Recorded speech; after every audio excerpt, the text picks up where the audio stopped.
viewers of The Pioneer, how are you doing? I hope you're healthy and well. Today we will try to bring you the latest developments regarding the Russia-Ukraine war. According to reports published by Russian sources, although the Ukrainian armed forces are still maintaining the resistance, there seem to be some problem. So we can consider this problem as relative, because we already knew that the Ukrainian armed forces would pull back to the defense line further. Therefore, we can say that the developments related to the problems here are seen as the problem of the Ukrainian army only from the point of view of the Russian sources. As we mentioned, the Ukrainian armed forces are already pulling back the defense line here. Therefore, as we will mention in a moment, the dominance of the Russian army in Marinka does not mean anything for the moment.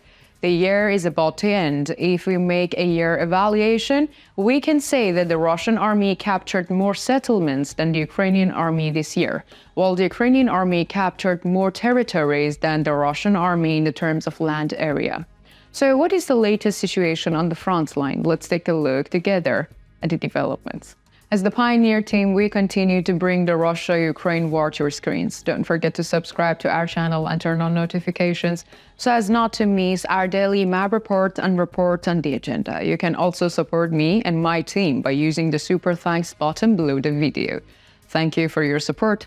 Let's start if you are ready, the Pioneer reports. Let's start our report by analyzing the latest developments on the Zaporizhia front line. First, let's see the Zaporizhia front line on the map. According to the latest reports, fighting continues here, moreover intensely. As we have stated in our previous reports, Russian armed forces were trying to seize the initiative in this region.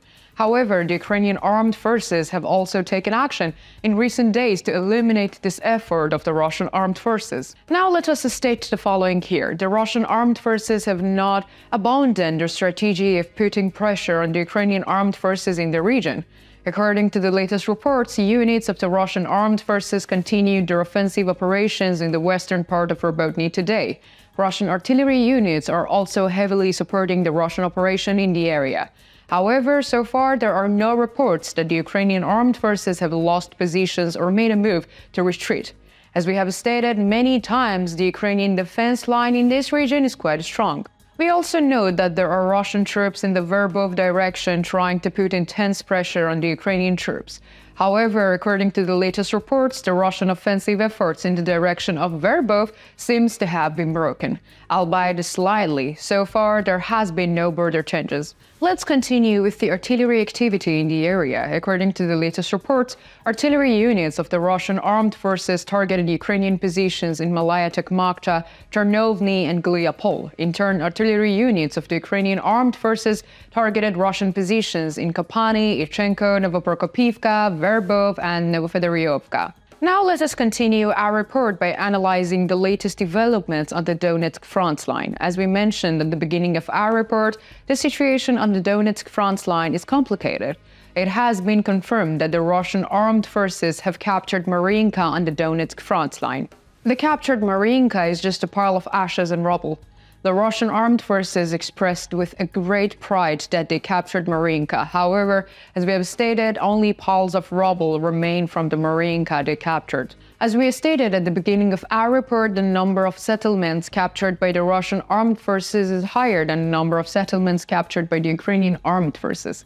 However, we see that many of them are similar to Marinka. Example, therefore, we cannot say that the Russian armed forces captured a large number of strategic positions. We also know why the Ukrainian army retreated here.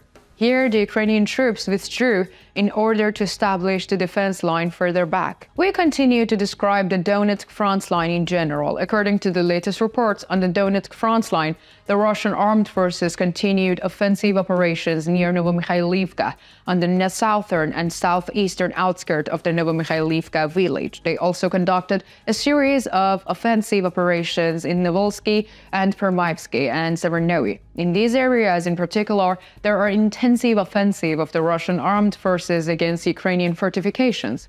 From the industrial zone on the southeastern outskirts of the Avdiivka area and from the northeast in the area of coking plant, the Russian armed forces, supported by long-range weapons, are carrying out attacks. According to reports from local sources, units of the Russian armed forces also carried out a series of offensive operations in Stepnoe. We also observed that the Russian armed forces with the artillery support are trying to advance towards Novobakhmutivka, which is under the control of the Ukrainian armed forces. Apart from Marinka, there is no change in the border between the Russian army and the Ukrainian armed forces. Let us continue with the artillery activity in the region. According to the latest reports, artillery units of the Russian armed forces targeted Ukrainian armed forces positions in Konstantinivka, Pobeda, Gorgorivka, Krasnogorovka, Lastochkin, Bryachi, and New York. In turn, artillery units of the Ukrainian armed forces targeted positions of the Russian armed forces in Marinka, Mikhailivka, DONET, Gvaliodny, the village of Krasnogorovka, and Horlivka. Now we continue our report by analyzing the latest developments on the Bakhmut front line. According to the latest reports, on the Bakhmut front line, the Russian armed forces launched a series of offensives near Avdiivka and Klishchivka with artillery support.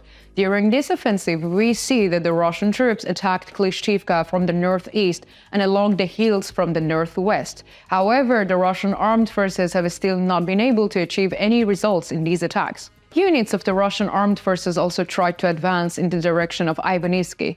We can say that the artillery units of the Russian armed forces are working quite seriously on the Bakhmut front line.